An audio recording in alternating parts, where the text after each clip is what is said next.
My name's Carlin, and my Lightning talk is about Net Zero 2050 and the changes that need to be made in the built environment to get there. Currently, 60% of our primary energy is from non-renewable sources. If we want to decarbonise the economy, most of our energy is going to come from the electrical grid and from renewable sources. But in order for this to happen, we need to be much more careful about how we use our energy. We need to prioritise energy efficiency, and that's where the built environment has a key role to play.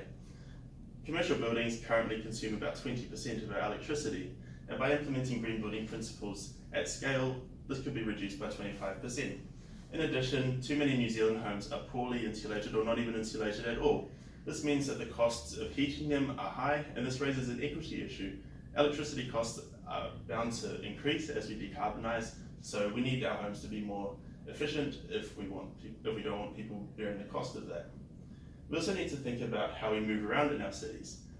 The average Aucklander emits 7 tonnes of CO2 per year, whereas someone in Copenhagen emits 2.5. This is predominantly due to the use of private transport in our inner cities, but simply transitioning all of our petrol cars to EVs is a terrible way of transitioning.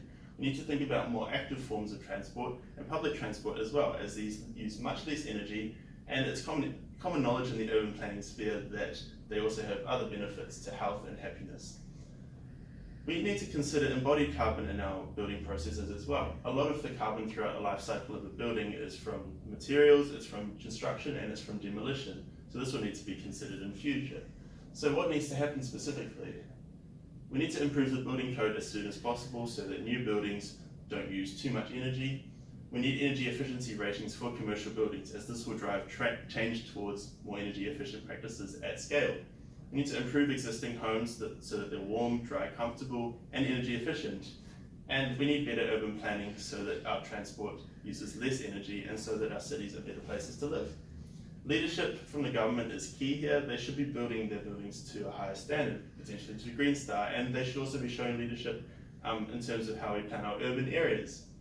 But one of the key things with green principles is that they often cost more upfront, but this pays itself off many times over. So the government needs to think about how we can fund and lend to drive this change, and the New Zealand Green Investment Finance is a good start in this respect. We also in future we'll need stricter requirements around the embodied carbon of buildings if we're going to keep track of all of the CO2 throughout the entire life cycle. But I think perhaps the most important thing is that people need to be informed and educated on the built environment and the role it will play, and also the benefits to productivity, to health, and to happiness that will come with implementing green building principles at scale. That's all. Thank you.